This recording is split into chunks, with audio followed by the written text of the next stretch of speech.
So I'd like first obviously to thank Sherry for the opportunity to talk to you today. This is going to be a little tricky to get the balance right. I'm going to talk about a topic that I know some of you have written a very great deal about, and some of you obviously work in other areas, and so maybe less familiar with. I'm going to try and get the balance right. I apologise to both sides if I don't quite do that, and hopefully if I screw that up, we can sort it out in the questions. So the two topics I want to talk about today are very broadly what I'm going to call self-governance, by which I mean, in the larger sense, how we shape our lives, how we shape, in particular, our desires and our beliefs, for example, when making decisions about things, or at the other end of the scale when, for example, taking a particular drug that might change our behavior. So self-governance is a very broad shaping of our lives. The other topic I'm going to talk about is self-knowledge. Now, self-knowledge is a very broad notion because obviously you might know lots and lots of things about yourself. So you know where you're born, you might know how tall you are, you might know, I hope, when your birthday is. So you know lots of things about yourself. The type of self-knowledge that I'm going to be particularly interested in is self-knowledge of our own mental states, knowing what we believe or desire or want. And the reason for that is fairly straightforward, which is that these cases seem particularly interesting because they seem to carry with them some unusual authority that you don't find in other cases. And you can see this if you look at the kind of things we've just been discussing. So a patient who presents without any prior medical examination and just comes to the surgery one day and says, well, I have pancreatic cancer. Okay, so this is something I know about myself. I know I have pancreatic cancer. Is unlikely to be regarded immediately, at least, as authoritative. Okay, it's much more likely that you're going to start saying things like, well, how do you know this? You know, do you have a history of believing you have very serious illnesses without any basis, and so on. On the other hand, the patient who comes to the surgery and says, so I believe that the moon landings were faked by a group of lizards working in conjunction with the World Bank. Now, clearly you may not share this belief, okay? You may not also have this suspicion about the moon landings, but you're likely to give credence to the patient's report about his or herself, okay? So you're likely to accept that he or she does indeed hold this belief about the moon landings, okay? They may be lying, but assuming it's a sincere report, we're likely to believe the self-report about his or her own beliefs. We're not likely to believe the self-report about pancreatic cancer. So we've got these two very broad notions: self-governance, making decisions about our lives, effectively controlling our lives, and self-knowledge, in particular self-knowledge about our own mental states, where we seem to have this interesting and curious authority. Now, there's been a lot of philosophical work over the centuries done on this idea, this broad notion of self-governance, and how you might shape your life. Okay? And if you look at the handout, which I hope everyone can see, I put right at the top an example of how sort of complicated and sophisticated this kind of self-shaping can get. So this is a famous quote from Nietzsche. I'm not going to read this out because you've got it in front of you, but what he's basically suggesting is a particular program for developing yourself, which is a kind of highly complex form of self-manipulation that he engaged in. Well, what he tried to do was he would take character traits, in particular emotional reactions he had, and he would try to deliberately manipulate how they were linked to things. So, for example, he would take, whenever he felt anger, he would try to prompt angry experiences and then set up associations between them and certain things. Okay, so this is a kind of form of self-manipulation to shape his own character traits, to shape his own emotional responses. He calls them drives, and there are all kinds of interesting reasons why he does that, but I'm not going to get into that now. So you've got this idea of a deliberate kind of self-shaping. He's trying to shape his desires, shape his emotions in this quite complicated way. If you look at the second quote on your handout, you'll see the next kind of idea that I want to introduce, which is that there seem to be lots and lots of ways in which you might control your life, in which you might control yourself. Okay? This seems kind of obvious thing. And the example given here is the difference between coming to a certain belief, okay, by, for example, engaging in kind of rational deliberation. You know, what should I think about whether Trump is going to win the election? I come to a certain belief, I shape the beliefs I hold, okay, and I do this by kind of weighing up the odds and so forth. And at the other end of the scale, you might think a very different way I might shape myself. I might take a particular drug, or I might alter my diet, for example, to avoid indigestion. Okay, so again, I'm shaping something about myself, I'm altering something about myself. In one case, what I believe by going through this process. In the other case, how sore it feels after I've just consumed, I don't know, 27 plates of steak tartare, whatever I've been stupid enough to do. So we've got these very different notions of self-shaping. And what I want to bring out here in this quote is the idea that some of these are more or less direct. Okay, so again, this seems quite intuitive. So what this guy's saying here, so this is Matthew Boyle, who's a professor at Harvard. He says, there's surely an intuitive contrast between my power to govern whether I have a stomachache and my power to govern whether I believe something. So in the former case, my control over the relevant condition is at best indirect. In the latter, one wants to say my control may be direct. Okay. So obviously, this is whether I believe that P, this just means whether I believe any particular proposition. There's an old, I actually saw this happen once. Philosopher was giving a talk, very, very abstract, and someone in the audience said, well, you know, that sounds interesting, sounds quite convincing, but I don't really feel I've got a grip of it. Could you give me a really concrete example so I can see how it plays out? He said, sure, so take any proposition. Take any proposition you want. Let's take the proposition that P. Okay, this was as concrete as he was willing to get. And so here P is just any belief. And what Boyle's saying is that there's this intuitive contrast between certain ways of controlling yourself, certain ways of governing yourself.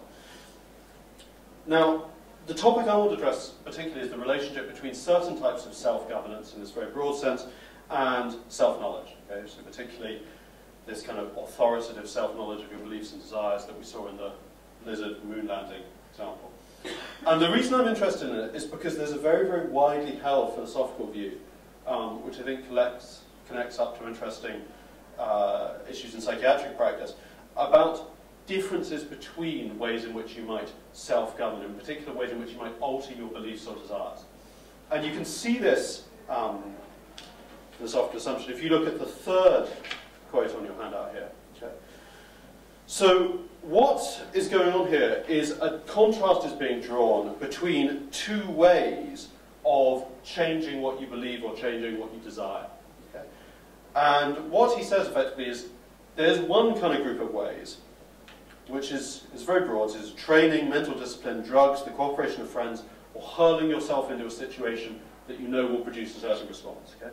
So, for example, you want to alter what you believe, you want to alter what you desire. These are various ways you might do it. Okay? So, for example, I want to stop smoking. How might I remove my desire for cigarettes? Well, I might undertake various of these mechanisms. What interests me is the idea that there's some contrast, some very deep contrast between these ways and the other way that's mentioned in this quote. So if I read the second half, it says, but exercising this sort of control over one's attitude is not the expression of activity relevant to autonomy or rational authority. In such cases of producing a desire in oneself, the resulting attitude is still one I'm essentially passive with respect to. It's inflicted on me, even if I'm the one inflicting it. So the idea here is that the former group of cases, the drugs, the training, etc., the putting yourself in certain situations, are in some sense passive. Okay? And the idea is that I could do these things to myself. Okay? So I could administer the drug to myself. But equally, I could administer the drug to someone else. Someone else could administer the drug to me. And so these ways of altering my beliefs or desires are in a certain sense something that is done to me. It's just that if I take the drug myself, there's a coincidence of inflictor and inflictee. And what's being suggested is that there's some other way, what he calls rational authority, of altering your beliefs and desires that's different from this case and that's very important. That's not passive in this sense. So what I'm going to do in the remainder of this paper, I guess, is two things. I'm going to talk for about 5 or 10 minutes about what this other way is meant to be and why this other way is being considered important for the issue of self-knowledge. And then I'm going to say some things that I think muddy the picture about how we think about this other way. And I'm going to end up by saying a little bit about certain kinds of fixated beliefs that I think could be characteristic of a whole range of disorders, but I think you also find in what appear to be non-pathological cases. So the task then for the next 5 or 10 minutes is I want to try and get clear on what this other way of generating beliefs and desires is that this guy, Moran, is talking about here. And you can see the point he has in mind if you consider 3 cases, and I put these down in your handout. So the first case is the one that I've called Paraguay. So Tom's offered a job in Paraguay. Tom doesn't know anything about Paraguay. Tom's a a very ignorant guy when it comes to geography, has literally no idea about Paraguay at all, which may make you wonder why no one would offer him a job there. But for whatever reason, this lucky situation has come about. And so what he does is he investigates about Paraguay. He finds out all kinds of things about it, and he concludes that actually this would be an ideal option for him. Okay? And he thus forms the desire to go to Paraguay. Okay? So before he didn't have any desire about this at all, he didn't know anything about it at all. Second case, Sally wants to stop drinking. Okay? So she takes a drug that removes the desire to consume alcohol. Third case, Ian wants relief from stomach pain, so he takes a drug which stops the pain. So we have these three cases. Now what's significant for this idea of rational authority, this special notion of self-governance that came up in the third quote on your handout, is that you supposedly see it very distinctively in the Paraguay case and not so much in the other two. Okay. And what I'm going to do now is try and unpack what philosophers meant by this idea of rational authority, and then I'm going to suggest that there's some problems with the way they've seen it. So if you look at the quote that I've marked 4 on your handout, it kind of sums up the idea that's in play here and that's meant to be illustrated in the Paraguay case. It's a kind of dense quote, so what I'm going to do is to help us sort of digest it, I'm going to pick out 3 bits from it. So what this quote deals with is this idea of a particular capacity we as rational agents have for self-governance. Okay? Something that's distinctive about us as rational agents, something that isn't passive in the way we saw above. Okay. And you can see, for example, that lots of the passive capacities I talked about above aren't particularly tied to rational agency. Okay? So if I have a drug that removes humans' desire for alcohol, it's going to at least be conceptually possible that I can give the same drug to other animals and it will remove their desire to consume certain foods, their desire to have sex, their desire to consume alcohol, whatever. What we're trying to get at is some capacity that's meant to be distinctively human that's not like these other supposedly passive ones. And what's said in this quote is this. So he says, the first person responsibility that someone has for his own desire is essentially not instrumental. Okay? So this idea of a first person responsibility is the thing we're trying to understand. It's what's supposedly exemplified in the Paraguay case. He says, he continues, the person's responsibility here is to make his desire answerable to and adjustable in the light of his sense of some good to pursue. So the model here is roughly this. You can think of it as an ideal, a normative ideal. The ideal is one in which what I desire is a function of what I consider desirable. Okay?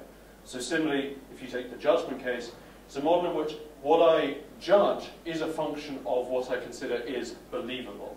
Okay? So I want to know whether Trump is going to win the US election. I look at the world and I think, well, yes, this is very, very likely. I make the judgment, I acquire the belief. Okay? So I've shaped my belief about the outcome of the US election by looking at the world, by evaluating the evidence, and I've thus changed something about myself. Perhaps before I had no views at all, I was like Tom in Paraguay, I knew nothing about the US election. Perhaps before I thought that Hillary was going to win it, and now having gone through this process, having looked at what is to be judged, to be believed, I thus change my own mental states. And this process is meant to be a rational one. Okay? It's meant to be one that tracks the reasons out there in the world. So for example, if you weaken the premises that I'm using, it should correspondingly weaken my belief. Okay? So if my entire belief that going to Paraguay will be a great thing is based upon some terribly false premise, that I think it has a cool northerly climate, and you point this out to me that this is false, if I'm using this first-person method that is being discussed in the quote, then my belief that going to Paraguay will be a good thing should be correspondingly weakened. And so this is what he's saying in the second line. The person's responsibility here is to make his desire answerable to and adjustable in light of his sense of some good to pursue. Now, the second thing I want to bring out of this quote is that there's meant to be a certain directness here. Okay? So you can see, it continues, it's not a responsibility that reduces to the ability to exert influence over one's desires. That's why the idiom of control is misleading in this context. When the desire is already the expression of the person's reasons, there's no need for exerting any control over it. So again, the idea here is that when I examine the case and I judge, yes, Trump is going to win the election, at least in the best scenario, I then, to make that judgment, is to acquire the corresponding belief. There's no need to do anything further. My judgments and my beliefs move in synchronicity. And thus, this is what he says at the end. He says, as in the case of ordinary theoretical reasoning, which issues in a belief, there is no further thing the person does in order to acquire the relevant belief once his reason has led him to it. So all I need to do is examine the world, I make my judgment, and to make the judgment is to acquire the beliefs. There's a certain kind of directness here. Okay? And you can contrast all this with the other cases. So for example, the alcohol case. So what's interesting about the alcohol case, Sally has this desire, okay, but she wants to stop drinking, she has a second order desire to stop drinking, but that alone doesn't kind of do anything. Okay? That's not enough to bring about the results that we ultimately end up with. She needs this kind of pharmaceutical intervention. Whereas in these supposedly first-person cases, the cases discussed in this quote, there seems to be a more direct event. Okay? When I make my judgment about the federal elections, to make the judgment is to form the belief. There seems to be a kind of directness there. And so if you go all the way back to quote 2 on your handout, you can see now the start of hope, the sort of thing that I'm talking about. So quote 2, there's an intuitive contrast between my power to govern whether I have a stomachache and my power to govern whether I believe the P. In the former case, my control over relevant condition is at best indirect. In the latter, it's direct. Okay? And so it's because of this directness that in quote 4, he doesn't even want to talk about control. Okay? It's not that I judge Trump will win, and then there's something else I have to do to get the belief. On the contrary, supposedly, the two just go hand in hand. Okay, so if we take stock for a minute, what we've had is this. We've got this issue about self-regulation, very, very broad concept, self-governance. We've got this issue about self-knowledge. How can you have this distinctive knowledge of your own mental states that we saw in the lizard moon landing example at the start? And what we've now introduced is the idea that there's some particular form of self-governance that's distinctively immediate, that's distinctively first-personal, and is effectively the ability to control what you desire or believe by considering what ought to be desired or what ought to be believed, and thus gaining corresponding desires or beliefs. So, as in the Paraguay case. Now, I want to do one more thing before moving on to the second section, which is just to sort of flag up why the view that I've been talking about, this first-person responsibility, is attractive if you're thinking about self-knowledge, or has become a sort of key part of thinking about self-knowledge. And in many ways it's been a key part of thinking about self-knowledge since about the 18th century, but it's been revived or been very sort of strongly pushed in the last kind of 20 years or so. And the point is this: self-knowledge, this distinctive knowledge of our own mental states, can seem very, very strange, right? Okay, so how do I acquire knowledge about how many people are in this room? Well, I obviously have sense organs that provide me with that knowledge. Okay, if you remove or block these sense organs, my knowledge of how many people in this room is inhibited in various ways. Okay, so that's all straightforward. But if you go back to my lizard guy, so when he comes in and says, you know, I believe the moon landings are controlled by lizards, how does he have this knowledge of his own belief? Okay, so the belief's obviously observed, what we regard as knowledge of it as authoritative. How does he have this special authoritative knowledge? Okay.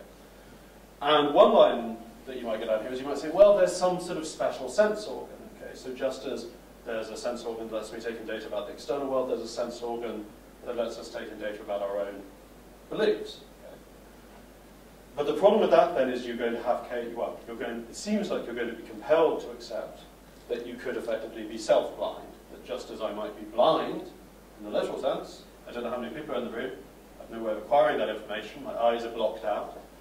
You might have cases where someone's internal sense organ had malfunctioned, so to speak, that they were otherwise perfectly rational, but they had no direct way of acquiring knowledge about their own mental states. They didn't know what they believed. They had to find it out in the same way that I might find out what you believe by looking at your behavior.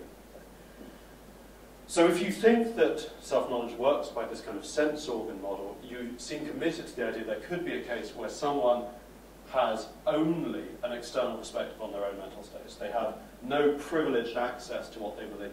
So if they wanted, suppose Gary is such a person, I would go to Gary and say, Gary, what do you think about the moon landings? Okay? He couldn't answer immediately. Okay? He would rather have to conduct some investigation, the same way that I would have to conduct an investigation if I want to know what each of you thought about the moon landing. He'd have to look at his own conversations, or look at his own writings, or look at what books he'd read, or something like that. Okay? So if you go for this inner perspective, inner eye model, you seem to be left with these self-blindness cases. An alternative, and this brings me back to the stuff I've been discussing, is to say this. We see self-knowledge of your own mental states isn't at all a complex and strange thing, because you mustn't think of it as looking inwards. It's not that you have some special capacity to look inwards.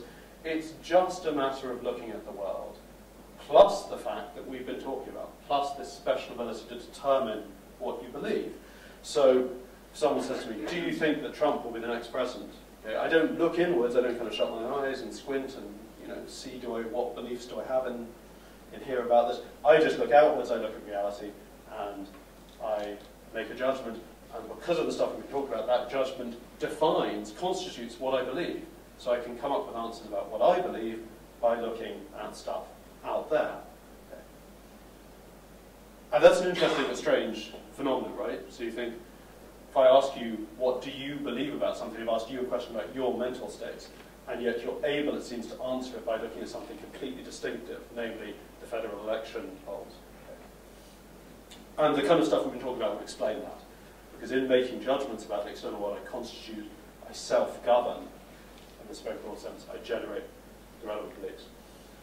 So that's the model. What I want to do now, in the last section of the talk, is just, I guess, do two things. So one is kind of muddy the waters a bit, in terms of how clear the divide between this approach is and other ways of thinking about these issues. And the other is talk about cases of alienated beliefs and how that might fit into it all. So here's the muddying the waters bit. It seems to me that actually the alcohol case, Sally's case, is a better candidate to generalize than the Paraguay case. So the first way to see this is by making a point that obviously I don't claim any originality for, because lots of people have said it and said it better than I have, which is something like this, that basically there's a gap between what you judge and what you believe. And if you want to put this in philosophical terms, judgments are kind of occurrent states, they're things that happen in an instant, and beliefs are dispositions, they're sort of long-standing structures. And you can see this gap very clearly in cases, for example, of phobia. Okay, so I'm sitting on the airplane and I judge that it's completely safe. Okay, I can go through all the reasons, give you all the reasons why it's completely safe, but even as I sit there, I'm shaking and shivering and stuff.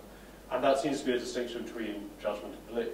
And you can also see this in case of implicit bias. Okay, so one way to think about implicit bias is that Gary judges that all the candidates are equal. He can give you excellently reasoned arguments for this. He's completely sincere. He's not lying. But if you look at his beliefs, if you look at his behaviour, you'll see quite clearly that he doesn't really hold this belief, that he believes, for example, that female candidates are best well qualified. So it seems like judgment and belief can come apart. What I want to push, though, is the idea this isn't just in the phobic case. This isn't an extreme thing. On the contrary, it's quite a general thing. So I think that there are lots and lots of cases where we have to go through particularly repetition procedures, some kind of training procedures, to align our dispositions with judgments. And you can see this all very clearly. So most of us have a place where we keep keys. Okay? So most of us have keys. Most of us have a place where we keep keys. Okay? So if you go home, put the keys somewhere else. Okay? And tomorrow morning, when you try and get the keys, your hand is immediately going to go to the place where they used to be. So it seems to me that we generally need to go through a kind of assimilation training process in order to convert judgments into beliefs. And how intense this process is going to be a function of how deeply networked the original dispositions are at a motor, attentional, or conceptual level.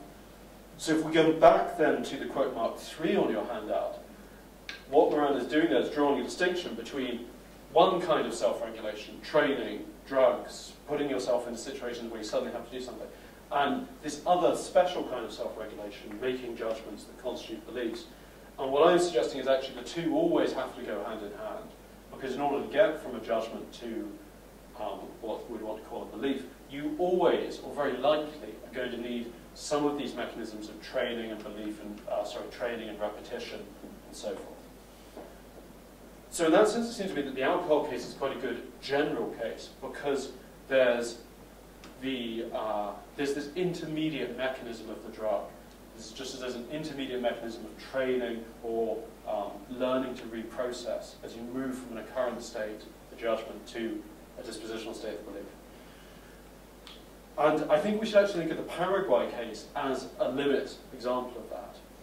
So I think that when you make a judgment, when you consider the facts and say, yes, P, or yes, I want to move to Paraguay, we should think of that as exerting a particular causal influence on your dispositions. Okay? The act of judging, the act of thinking about it, how long you think about it, in what circumstances you think about it, has a varying causal power to alter your dispositions or not.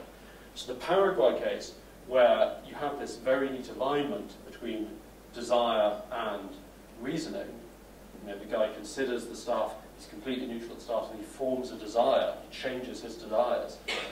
I think should be seen as a limit case where, because there aren't existing networked dispositions, he doesn't have any dispositions regarding Paraguay, doesn't know anything about Paraguay, it's very easy for judgment to exert the relevant causal force. Okay? So judgment, thinking about stuff, is always exerting a causal force on your dispositions, and in some cases, the dispositions are close to non-existence. This can be done very quickly, very smoothly, like the Paraguay case, and in some cases, the dispositions are very, very hardwired. Okay? They're wired at all kinds of different levels, and then unwiring them, rewiring them, is going to require much more than just making the judgment. You see this in the phobic case, right? Okay, so I make the judgment, but that's clearly not going to be enough to rewire years and years of dispositions. Okay, so that's one thing I want to say. So we've had this idea that there's this distinctive ability to constitute, to govern what you believe and desire, and that you do it through going through a kind of rational process of deliberation. What I'm suggesting is that we should see that as embedded within a larger story about the ability to exercise causal control over our beliefs and desires. And that we should see, so rather than seeing these as two separate things, we should see the causal thing, the causal structure as the general case, and examples like Paraguay as cases where there just aren't strong pre-existing dispositions. So you're able, just through deliberating, to produce the relevant causal effect. But in other cases, okay, and in pretty much any more interesting case, you're going to need to do something a lot more. Okay? And you can see this if you think of significant changes of belief. Okay? So if I suddenly decide that I'm going to change my political views, okay, I may have gone through the argument and I've decided now that, you know, whatever, that a socialist state of some particular form is the only way forward, or that socialism must be rejected at all costs. I've now come to this change of mind. Having gone through that process, I think, has a lot of causal force, particularly if you've given that process some kind of ritualistic extra oomph. Okay, so if you've gone away and thought long and hard in an area that we're conditioned to regard as a transformative area, because maybe I go to church and I pray for guidance, that's giving it all extra oomph. It helps rewire my dispositions, but nevertheless, it's not going to be as smooth as Paraguay case. Okay, so that's one thing that I want to say. The last thing I want to say, so just if we summarize that, we have this idea there's this distinctive form of self-governance. What I'm claiming effectively is that there is to some degree, but we need to embed it in this larger causal story. And when we do that, rather than, as all these quotes suggest, saying, look, there's a really big contrast between this rational authority in these other cases, instead we're going to say, it's all quite like the alcohol case. It's just a matter of how strong the relevant causal forces are. The last thing I want to say concerns the issue of alienated beliefs. So something that is often discussed in this literature concerns cases where beliefs are immune to certain forms of self-governance. So, for example, so Tom thinks about his father, okay, thinks about his father's character, Len thinks about all his father's behaviour, and examining the facts, he concludes that his father is a good man, a model parent. Okay? Now, as a result of analysis, however, Tom gradually comes to the view, viewing himself in a kind of external light, that actually he must believe his father is a monster. And the reason he comes to this view is considering, in discussion with the analyst, his behavior around his father. Okay? So what we have here is what's often called an alienated belief. We have some sort of tension between the belief that Tom avows when, from the first person perspective, he thinks about dear old dad. Okay, so he thinks about him and thinks, yeah, dad was a great guy, you know, I had all the time in the world for me, it was fantastic. And on the other hand, when he considers his own behavior, as I might consider your behavior, or you mine, when he considers his own behavior in respect to his father, he's forced to conclude that actually he must have some radically different belief. He must believe that dear old dad was a monster. So what's happening here is a tension between the kind of first-person perspective, when Tom's sitting there thinking, what do I think about him? Oh, he was a great guy. And a third-person perspective that Tom is taking on himself. Okay? If I imagine seeing how I behaved in the room when he came in, what would I conclude? Well, I'd have to conclude I can't stand it. Okay? So we've got this kind of tension.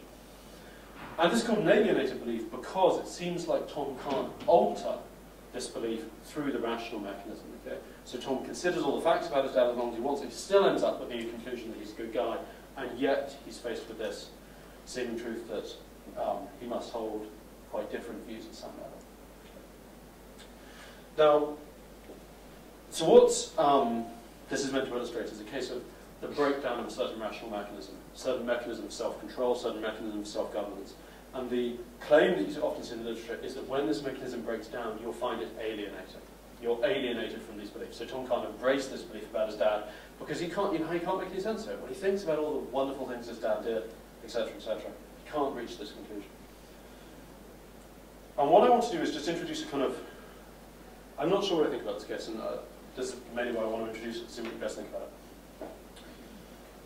So here's another case, right? And we'll take a guy, and people are familiar with philosophical literature will see obviously why I've done this, and who we're going to call Moore. And Moore thinks that there isn't any God. So when Moore reflects on this issue, when he considers the evidence, he finds himself concluding every time there's no God.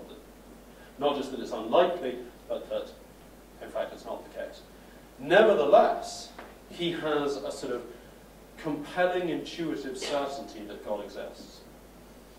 Now, this seems to me a similar case to the alienation case. So he has a kind of conviction that's not amenable to rational control, okay?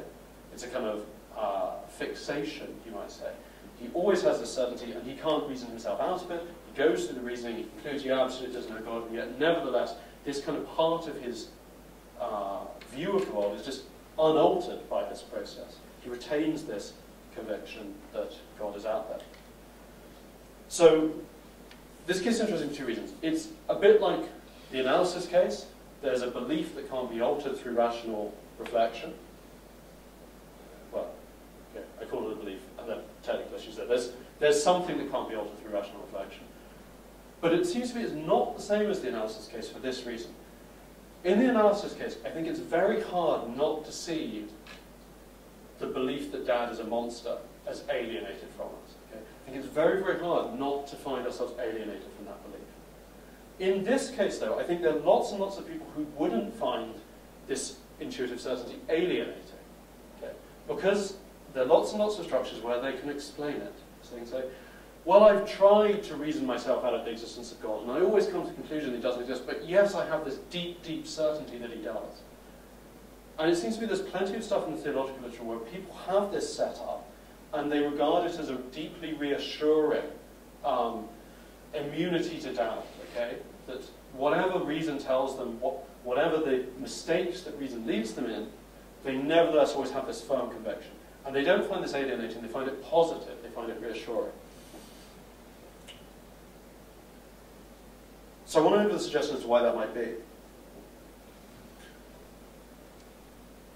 What it shows is that having beliefs that are immune to rational revision isn't sufficient to create the alienation effect. There needs to be something else. Okay? We have it in the analysis Dad case, we don't have it in the belief God case. So it's not sufficient to create the alienation effect. So what does create the alienation effect? Well, it seems to me that it's not sufficient because in the religious case, we have, of course, huge amounts of cultural structures that allow us to accommodate and make sense of this recalcitrant conviction in a positive light. Whereas the analysis case, the way we found out about our belief about Dad is one that we don't have a way of valorizing. Okay, it's a kind of nasty surprise. I only found out about it when I went through the analysis. I always thought he was a great guy, but now, my God, there's this terrible hidden thing about me that I didn't know, that actually I know the man. Okay? Whereas here, we have, of course, the structures to be able to valorize the idea that I have this intuitive felt certainty that's immune to rational revision. And the kind of agenda I want to push here, the broader agenda, is a little similar to the work of people like Lerman on auditory hallucinations in different cultures. So this is work a lot of you will be very familiar with. The idea basically is that depending upon the cultural background, patients who would be classed as schizophrenic experience auditory hallucinations as more or less troubling. Okay? And particularly if you have a framework where you're okay with the idea that the spirits are going to be speaking to you, you're much less likely to find them troubling, and then you're much less likely to interpret the voices as saying violent things as opposed to reassuring things. So my suggestion here is that the religious case, we don't find alienating. We don't find it alienating because we have a mechanism, structure, of course, that most of us have grown up with, in some sense or another, for interpreting this recalcitrant belief in a positive light. Okay, fantastic. Thank you very much. Thank you very much. Just open the floor for questions.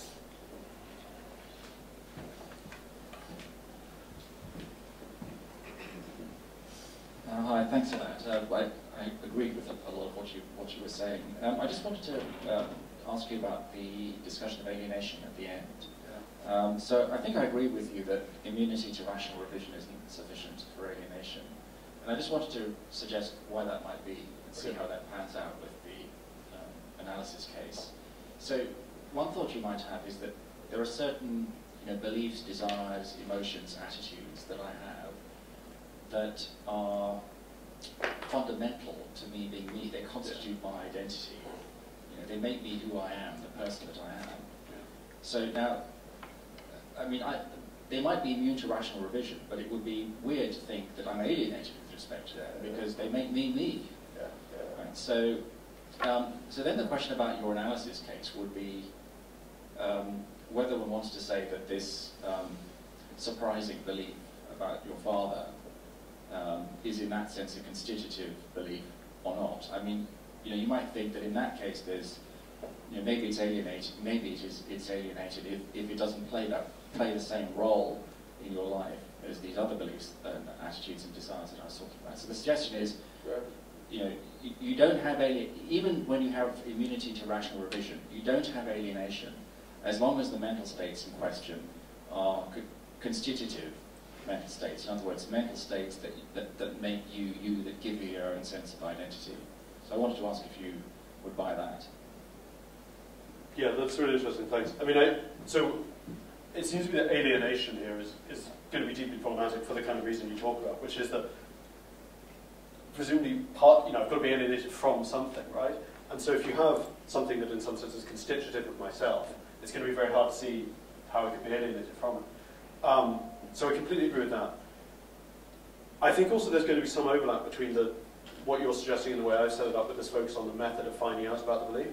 Because if you literally didn't know about it until you paid a lot of money for analysis, presumably it can't really be constitutive of. But what I do, part of the reason I'm pushing it the way I am is because I'm interested in the idea that structurally, how we evaluate failures of self-regulation is partly a function of some prior set of facts about self-knowledge. So reversing the Moran explanatory direction, it seems to me that here, the reason we don't find, or part of the reason why we don't find the religious case disturbing, is because there's some prior fact about self-knowledge that the person's always been aware of this deep certainty. He or she didn't have to find it out through this particular epistemic mechanism. So that's why I want to push it to reverse that direction. But I agree with him. I think generally alienation, it just seems that talk of alienation is going to always run into the problem you pointed out, that I could have all kinds of crazy stuff that's not fitted into various other parts that I've nevertheless always thought of as part of me. So I think that's helpful. Thank you. I don't come from any kind of philosophy background at all. My background's in psychology, and I won't pretend that I entirely, are able to follow the way that you think about it, just because of, that difference in approaches from two different disciplines. But it seemed to me that a lot of the concepts you're talking about, a psychologist would refer to as cognitions. Things like judgments, beliefs, convictions would all under cognitions. But some of the other things you were talking about, we would probably term affect, so feelings of loathing of your father or fear of being in the play. And I don't think that within psychology we would make quite a clear distinction between cognitions and affect, and we wouldn't have a problem with the two things being at odds with each other. We wouldn't expect them to always be aligned. I just wondered whether you had any sort of comment on that.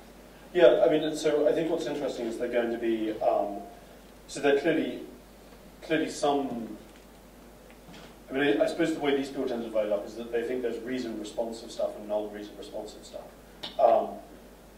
And I suspect that will probably map fairly closely to your cognition-affect divide. So for example, sensation. How do I know about sensations? Okay, so I know that I'm in pain. It doesn't seem like there I can tell this kind of story where I just look around the world and I find out whether it's rational to feel pain now, or, because maybe it's not rational yet, nevertheless it hurts like hell. So there would definitely be a divide there. But I think desire is the interesting case. So it seems, do I want to move to Paraguay? Okay. So there's a desiring, the issues, what should I want, what do I want, right? And I consider the facts about Paraguay, having known nothing about it previously, and I form a desire to then move there. So it's not a cognition, at least in the narrow sense of knowing that 2 + 2 is 4, knowing that whatever the capital of Paraguay is the capital of Paraguay. It's some desire about wanting to do something. And would you bracket that as a cognition too? Desire, I think that would probably consider that as sort of spanning the two. Right, having elements of cognitions and affect. Yeah. So I mean, I think that seems right to me. I think what's important is for these kind of people, the fact that desire is reason responsive.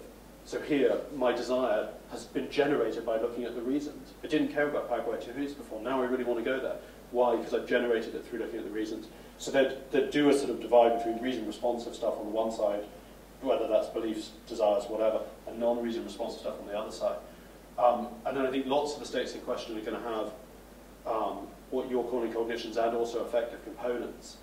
So in the dad case, I may have a feeling of loathing. Okay, so I may think, God, when I look at my behaviour, I really can't even stand to be near the man. It's just him being there. It's too. Okay, so that would be the loathing stuff. But it seems even there, I've also found out some belief stuff. So I found out that I think he's a monster, or that I blame him for my. That I blame him for my terrible childhood or whatever. Okay? So it seems that in the analysis I've also found out some facts about beliefs I hold about the guy, as well as this kind of affective stuff. And so there seem to be these non-reason responsive beliefs. I believe that he's a terrible person, I believe that he's an egoist or whatever. And yet when I think about it from the first person perspective, all I can conclude is he's a lovely guy. You see what I mean? I do, I'm just not entirely convinced right. that you're holding opposing beliefs there. It's more. What about the phobic case? So I judge the plane's perfectly safe. I've looked at the statistics, but I'm exhibiting all the signs of fear when I get onto it. Because you're experiencing fear. Because your fear is not based on your judgments. Okay. I mean, maybe it's just terminological. I mean, partly it seems to me it's not just an affect you've got there. I've got some kind of dispositional representation of the world. Perhaps you can imagine a plane falling from the sky in flames, and just that mental image is enough to trigger a fear response, even though you're well aware of all the statistics which say it's not. I mean, I think so. That's one way of dividing it up, and I think that's cool. I mean, it seems I'd rather do it as you have a judgment. You also have some beliefs which are kind of deep-seated judgments, if you want, and then you also have some affects. Because, so for example, suppose you're doing a selection test where the person has to choose different travel mechanisms with different costs and so forth. If, despite his or her explicit judgment, she always avoids flying, or he always avoids flying, despite very high costs, that seems to be manifesting a belief about some big negative associated with flying. It might be manifesting their self-knowledge that they will experience fear if they fly. I think it could be, but I think you could also have cases where you can control that out, where they're not aware that they've got these phobias. I'm saying implicit bias. Yeah. So I don't think implicit bias is just an affect. They're not just uneasy around female candidates. They hold some certain beliefs about the qualifications of female candidates. So we have a question here. Yeah, thanks. I guess out of what I wanted to ask you have already discussed. So again, perhaps if we can go back to your argument against Moran's view. Yeah. So I always thought that Moran thinks that belief is transparent in the sense that when you are in theoretical deliberation, you can take into account only reasons that have to do with truth of proposition. Right? That's what. Yeah, I mean, I think there are all kinds of issues about how exactly formulated. But yeah, that sounds. So in a sense, belief is transparent only to evidence-related reasons. Right? And so, and you are saying that there is a gap between judging, between this theoretical deliberation and belief-forming mechanism. So, yeah. So, what exactly is? So, are you saying that basically Moran is wrong in that this transparency sense that there are non-evidential factors that affect belief? Yeah, I just don't think. I mean, I just think if beliefs are dispositional states and judgments are current states, it's very, very plausible that dispositions are going to lag judgments. So you know, so I go through the thing of just asking basically what is to be believed. I think that's a good way to formulate around. I ask what is to be believed. I conclude that P, good old P, is to be believed, right? But my dispositions lag that current conclusion. Another question here. Thanks. Just pushing you a bit more on the same point about the belief judgment. Yeah. So going back to the flying case. Yeah. Where is the belief? So I think the belief is a deep-seated, possibly unconscious representation of flying as a dangerous form of travel that will be manifest, for example, through selection cases. They avoid picking flights even when they have high costs associated with doing so. So how far down would you be willing to hold that notion of belief? So say if so when small children hear a bang, they start crying. Is that because they hold some kind of belief about the nature of the bang or its causal effect? No, I mean, so I think there I do it like animals. I mean, so when an animal, you know, when the murderer comes into the room and the animal runs away, you know, one thing to say, well, the animals recognize that this man is a criminal and is terrified of him, but it seems more likely just to say something, well, the animal's just scared by the noise. Okay, so there's an issue of how sophisticated to make attributions to children and animals. I'd say with children, it's probably just a cause and effect. It doesn't like loud noises. They, you know, are disturbing for whatever reason. I don't think it has a belief that noises are dangerous or anything like that. So where's the difference between the fear of flying and the fear of the loud bang? Ah, okay. Oh, right. Sorry, I see you. Because I think that, so basically I think that in adults we can have unconscious, nevertheless sophisticated dispositional states. So like the implicit bias case is a really good one. I think, you know, so there, people have all kinds of very complicated biases that I don't think you could attribute to a child, at least an infant, because of the level of sophistication needed to frame the world in that way. But nevertheless, the person's unaware of it. In an individual case, you might say, well, how do I want to treat this? And I think you'll just, you know, which way do I want to go? And I think you'll just need to look at the thing. So if you've got a highly intelligent, rational adult who is always averse to picking the female candidate under any circumstances, you could explain that like the loud bang kind of case, or you could explain it as I've tried to do, and it seems to me my version has greater predictive power, I think. But I mean, I don't think there's a kind of clear cut. So, and definitely with children, I think it's going to be really blurry when they acquire enough capacity to go one side of the line or the other. Question here. Yeah, it was about the hypothesis about alienation, and it's something you said. I mean, so here's another way of thinking about it. That there are these cases where there is a kind of unexplained, mysterious mismatch between a very convincing experience and way of getting to know about things and what you figure out by reasoning. Yeah. You know, there's an experiment where 12 people are in the room, unbeknownst to you, the 11 other person are actors, they are participating in the experiment, and they show you like 3 fingers or 3 sticks. And they tell you like how many sticks are there. You go 3, everybody else goes 4. Okay. And you might convince yourself like there has to be 4, like something is wrong, but this might create a very alienating effect.